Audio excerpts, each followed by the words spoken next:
Okay students, second video में हमने देखा था प्रॉपर्टीज ऑफ इंफॉर्मेशन। के 4 प्रॉपर्टीज थे। तो हम लोगों ने लास्ट वीडियो में फर्स्ट प्रॉपर्टीज का प्रूफ देखा था। मैंने आपको बताया था कि 4 प्रॉपर्टीज होते हैं इंफॉर्मेशन के, और ये कई बार एग्जाम में पूछे भी जाते हैं कि भाई आप इन चारों प्रॉपर्टीज को प्रूफ करो, है ना। तो ये थोड़ा इंपॉर्टेंट होता है अपने लिए। मैंने फर्स्ट प्रॉपर्टीज आपको प्रूफ करके दिखाया था। तो अब आज हम लोग इस वीडियो में सेकेंड, थर्ड और फोर्थ प्रॉपर्टीज को प्रूफ करेंगे। तो एक बार हम लोग रिकॉल कर लेते हैं कि हमारा सेकेंड, थर्ड, फोर्थ प्रॉपर्टीज है क्या एक्चुअली। तो फर्स्ट प्रॉपर्टी हम लोगों ने देखा था, जो कि मैंने यहाँ पे लिखा हुआ है, मोर अनसर्टेनिटी अबाउट मैसेज। मतलब जितना ज़्यादा अनसर्टेनिटी उतना ज़्यादा, it means information is also more. Information इसका ज़्यादा होता था इसका मतलब। तो इसका प्रूफिंग हम लोगों ने देख लिया था। हम लोग अभी सेकेंड का देखेंगे, जिसका सेकेंड प्रॉपर्टीज कहता है कि receiver knows message is being transmitted. अगर रिसीवर को पता है कि मैसेज ट्रांसमिट हो रहा है तो इसका मतलब होता है कि इन्फॉर्मेशन इज जीरो। अगर किसी इवेंट की होने की प्रोबेबिलिटी 0 या 1 हो तो उस केस में इन्फॉर्मेशन भी क्या होगा, 0 होगा। इसका यही मतलब है। मैं दोबारा से रिपीट कर रहा हूँ, receivers knows message is being transmitted, ये सेकेंड प्रॉपर्टी है। अगर रिसीवर को पता है कि मैसेज ट्रांसमिट हो रहा है तो इसका मतलब क्या है कि इन्फॉर्मेशन 0 है। और अगर किसी इवेंट की होने की प्रोबेबिलिटी 0 या 1 हो तो उस केस में इन्फॉर्मेशन भी क्या होगा, हमारा 0 होगा। तो अभी हम लोगों को इस चीज को प्रूफ देखना है इस चीज का, है ना। तो स्टार्ट करते हैं, चलिए।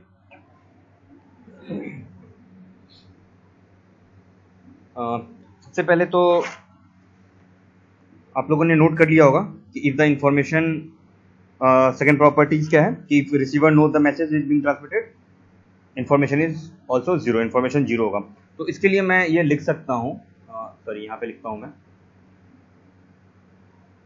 पी के, है ना, यानी probability of non information, P K equals to 1। इसका मतलब क्या है, probability of event known is equal to 1, ठीक है। यानी पी फॉर प्रोबेबिलिटी और के है नोन इवेंट के लिए, इज 1, ठीक है, ये 1 है। तो इसका क्या मतलब है, और होना ही है तो प्रोबेबिलिटी क्या होगा, मतलब इसका क्या मतलब है कि ये एक तो होना ही है प्रोबेबिलिटी। ये जब 1 दिखा रहा हूं मैं, मतलब ये इवेंट तो होना ही है, इसका ये मतलब होता है। तो क्या होगा कि ये इवेंट तो ऑकर करेगा ही, होगा ही, ठीक है, दैट मीन्स। अब चलते हैं आगे। तो ये हमारा बेसिक जो था फॉर्मूला, उस पर आते हैं हम एक बार फिर से। अमाउंट ऑफ इंफॉर्मेशन का जो फॉर्मूला होता है, amount of information is given by, आपको हमेशा ये फॉर्मूला ध्यान रखना है, इस फॉर्मूला को आप भूलेंगे नहीं। I K is equals to log 2 1 upon P K. तो इस चीज़ को भूलना नहीं है। इसी फॉर्मूले से हम सब कुछ, सारा काम करेंगे, सारा चारों की चारों प्रॉपर्टीज को हम इसी से प्रूफ करेंगे अभी। तो फर्स्ट प्रॉपर्टी हम लोगों ने देख लिया था, अभी सेकंड को करते हैं, ठीक है। तो पी के इक्वल्स टू 1 हो गया। अब मैं इसको ऐसे लिख सकता हूं, I K equals to log 2 1 upon P K. इसको मैं ऐसे लिख सकता हूं, ठीक है। सिंस पी के क्या है, वैल्यू क्या है यहाँ पे, पी के की वैल्यू 1 है, यहाँ पे मैंने यहाँ पे 1 लिखा हुआ है। सिंस पी के की वैल्यू यहाँ पे 1 है तो मैं इसको यहाँ पे ये लिख सकता हूं कि लॉग बेस 2 1, ये मैं लिख सकता हूं सिंस पी के हमारा 1 था। नाउ इसके बाद क्या लिख सकता हूं मैं, इसको अपन सेम उसी पे आएंगे, लॉग वाले फॉर्मूले पे जो मैंने उस टाइम बताया था। लॉग 2 के लिए अपन लॉग क्या हो जाएगा, ये 10 1 अपॉन लॉग 10 2, ठीक है। Log base 10 1 divided by log base 10 2। और जब ये आपको सोल्व करोगे तो ये आता है 0। दैट मीन्स क्या होगा कि जो जब रिसीवर को पता है कि कुछ ट्रांसमिट हो रहा है, यानी हो रहा है, यानी 1 हो रहा है, पीके जब हमारा नोन था ये कि भाई हाँ कुछ इन्फॉर्मेशन ट्रांसमिट हो रहा है, प्रोबेबिलिटी ऑफ नोन इन्फॉर्मेशन 1 है, जब पता है कि हाँ रिसीवर को कि कुछ ट्रांसमिट हो रहा है, 1 हो रहा है, तो हमारा क्या आना था कि इन्फॉर्मेशन हमारा क्या आना था, 0 आना था। तो आप देख सकते हो कि यहाँ पे 0 आ चुका है। कैसे आया, मैं दोबारा से रिपीट कर दे रहा हूँ। अमाउंट ऑफ इन्फॉर्मेशन का फॉर्मूला हमारा ये होता है ठीक है। इसके अकॉर्डिंग हमने इंफॉर्मेशन ऑफ के का लिया log 2 1 अपॉन पी के, उसको फिर मैंने लिखा log बेस 2 अपॉन 1 यानी पी के की वैल्यू 1, और log 2 का मैंने बताया था आपको कि log 10 1 लिख सकते हैं अपॉन डिवाइडेड बाई कह लो log 10 2। तो जब इसको सोल्व करोगे आप ये 2 ये 0 आएगा, दैट मीन्स 0 बिट हो चुका है और ये हमारा प्रूफ हो चुका है, 0 बिट हमारा ये प्रूफ हो चुका है। ठीक है, तो ये 0 बिट आप लिख दो इसको, 0 बिट, एक मिनट, 0 बिट्स है ना, ये 0 बिट्स हो जाएगा और ये हमारा प्रूफ हो चुका है। तो सेकेंड वाले को हमने प्रूफ कर लिया है। अब हम लोग नेक्स्ट थर्ड पे चलते हैं। ओके, अब हम लोग थर्ड प्रॉपर्टी देखेंगे। थर्ड प्रॉपर्टी क्या कहता था, इफ I1 यानी information 1 is the information of M1 and I2 जो है is the information of M2। एक मिनट, मैं ये ओपन कर देता हूँ आपके सामने। थर्ड प्रॉपर्टी पढ़ रहे हैं हम लोग कि if information 1 is the information of message M1, अगर ये इंफॉर्मेशन I1 जो है वो इंफॉर्मेशन I1 जो है वो किसका, M1 का मैसेज है, and I2 the information of message M2, और I2 जो है किसका इंफॉर्मेशन है, मैसेज M2 का। तो जब हम कंबाइन करेंगे इनको, यानी I1 प्लस I2 करेंगे, combine the information bye M1 and M2, इसका मतलब ये है कि कंबाइन जब हम इनको करेंगे तो information bye M1 and M2 का क्या हो जाएगा, ये कॉम्बिनेशन हो जाएगा, यानी एडिशन हो जाएगा I1 प्लस I2 का, दोनों इंफॉर्मेशन को हम कंबाइन करेंगे। इसको लिखते कैसे हैं, रिप्रेजेंट कैसे करते हैं, वो भी देखते हैं हम लोग। तो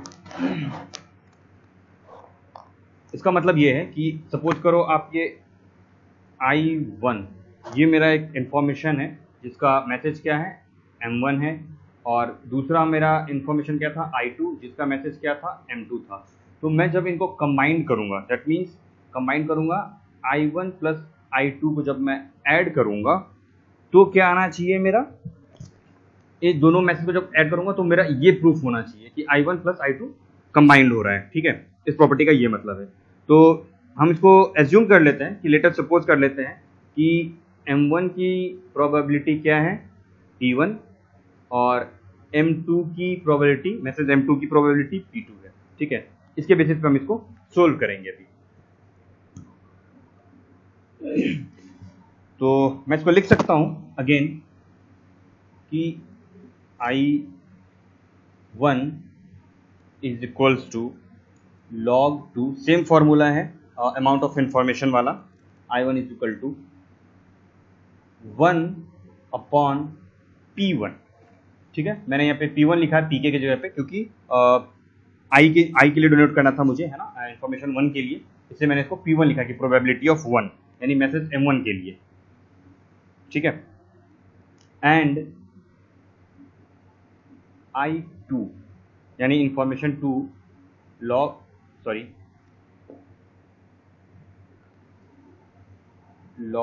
base 2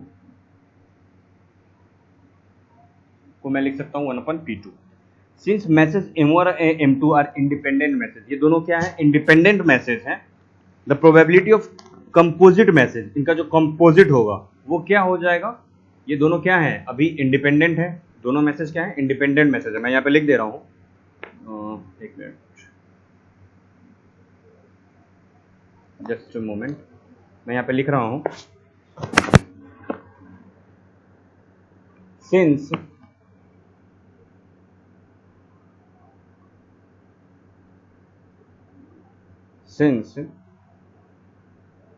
M1 and M2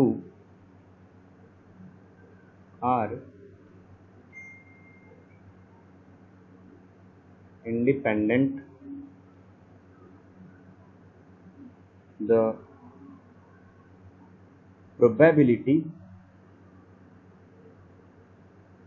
of composite, यानी ऐड करने का, कंबाइंड का, composite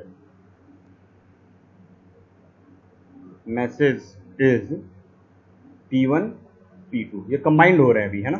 तो इसको मैं इकट्ठा हो रहा है, कहने का मतलब कंबाइंड हो रहा है इकट्ठा, तो इसको मैं ऐसे लिख सकता हूं I1, अब मैं भी इकट्ठा कर रहा हूं, I1 I2 दोनों को एक साथ कर रहा हूं, I1 I2 क्या हो जाएगा, log base 2 1 upon P1 P2 ये लिख सकता हूं मैं, ठीक है, इकट्ठा कर दिया मैंने इसको। या फिर आप चाहो तो इसको ऐसे भी लिख सकते हो, log base 2 1 upon P1 1 upon P2। Okay, ऐसे भी लिख सकते हैं हम इसको। अब आप देखो, cause we know that ये log x हो गया और ये log y हो गया, ये log x और ये log y हो गया, तो इसको मैं सिंपली एक ऐसे भी लिख सकता हूं, log 2 1 upon P1 plus log 2 1 upon P2, है ना। ये जो आपको दिख रहा है ये क्या था, I1, और ये जो आपको दिख रहा है ये क्या है, I2, ठीक है। तो एक प्रॉपर्टी होती है लॉगरिथम की कि log x y को हम अलग अलग लिख सकते हैं, log x plus log y। तो मैं सेम प्रॉपर्टी के थ्रू इसको लिखा हूं, और अब इसका हम एडिशन जब करेंगे, मतलब इन दोनों को आप देख रहे हो कि ये I1 है और ये I2 है, तो जब आप इसको कंबाइन करोगे तो क्या आएगा, I1 I2 is equal to I1 plus I2। तो ये इसका प्रूफिंग है, हमने थर्ड प्रॉपर्टी को भी प्रूफ कर लिया, ठीक है। अब लास्ट है हमारा, इसको भी देख लेते हैं एक बार, लास्ट प्रॉपर्टी को। लास्ट प्रॉपर्टी क्या कह रहा था, एक बार लास्ट प्रॉपर्टी को हम लोग पढ़ लेते हैं दोबारा से। लास्ट प्रॉपर्टी जो था, फोर्थ प्रॉपर्टी हमारा, वो कह रहा है कि if there are m equals to 2n, means कि मैसेज जो है वो 2 की power n equally likely message है, then amount of information carried by each message will be n bit. इसका ये मतलब है कि अगर m में m number of equal message है तो प्रोबेबिलिटी ऑफ ईच मैसेज का क्या होगा, 1 अपॉन m हो जाएगा। कैसे होगा ये हम देखते हैं। इक्वल लाइकली का मैसेज होता है होने की प्रोबेबिलिटी, इक्वल होने की प्रोबेबिलिटी इक्वल है, उसका होने का, इवेंट का प्रोबेबिलिटी होने का इक्वल है। तो इसको एक बार देख लेते हैं हम लोग। If there are m is equal to m, कोई मैसेज है यहाँ पे जिसके होने की 2 इक्वल टू n पावर है, लाइकली मैसेज होने के चांस, तो क्या होगा कि amount of information carried by each message जो है वो क्या होगा, n बिट का होगा। तो इसको हमें प्रूव करना है अभी। तो ये हमारा एज पर स्टेटमेंट आ गया, और इसको इंफॉर्मेशन इसके अकॉर्डिंग क्या होना चाहिए, n बिट होना चाहिए, ठीक है। यानी कि अगर m2 में m number of message equally likely है तो प्रोबेबिलिटी ऑफ ईच मैसेज क्या होना चाहिए, प्रोबेबिलिटी ऑफ ईच मैसेज जो है वो होना चाहिए 1 अपॉन m। इसका ये मतलब। तो एग्जाम्पल के तौर पे से समझते हैं कि डाइस जो है, डाइस लूडो का जो डाइस होता है, उसको अगर मैं एक बार जंप कराता हूँ या ऊपर फेंकता हूँ तो क्या चांसेस है एक आने का। सिंपल सी बात है कि सबके एक एक आने का इक्वल चांस रहेगा, एक को भी एक आने का, दो के भी एक आने का, तीन का भी, लाइक सो ऑन। तो सेम चीज यहाँ पे कह रहे हैं, उसको हमें यहाँ पे प्रूव करना है। तो इसके लिए मैं लिख लेता हूँ अगेन अमाउंट ऑफ इंफॉर्मेशन का फॉर्मूला, आई के log 2 1 अपॉन पी के इज इक्वल टू log 2, और m था यहाँ पे हमारा 1 अपॉन m है, ठीक है। 1 अपॉन क्या है m, मैं यहाँ पे लिख दे रहा हूँ, आप कंफ्यूज मत करना इसके लिए। 1 अपॉन n जो है प्रोबेबिलिटी ऑफ ईच मैसेज है, ये है ना, प्रोबेबिलिटी ऑफ ईच मैसेज, ठीक है। तो प्रोबेबिलिटी ऑफ ईच मैसेज क्या है, 1 अपॉन m है। तो मैंने ये लिख दिया सेम अपना अमाउंट ऑफ इंफॉर्मेशन के फॉर्मूले के अकॉर्डिंग, और देयरफॉर ये हमें गिवन है ऑलरेडी कि m इज इक्वल टू क्या है, 2 की पावर n होनी चाहिए। तो मैं इसको लिख सकता हूँ I K is equal to log base 2 की पावर n, और उसके बाद मैं इसको लिख सकता हूँ n log 2 is equal to 2, है ना। ये करने के बाद आप इसको समझ रहे हो कि log 2 अपॉन 2 का वैल्यू क्या होता है, हमेशा 1 होता है। तो आप इसका मतलब समझ जाओ कि ये जो अब इंफॉर्मेशन आ रहा है आपके पास आई के, वो क्या होगा, n बिट होगा, क्योंकि ये क्रॉस ओवर हो रहा है। ठीक है, तो हमने अपना फोर्थ प्रॉपर्टी को भी प्रूव कर लिया यहाँ पे।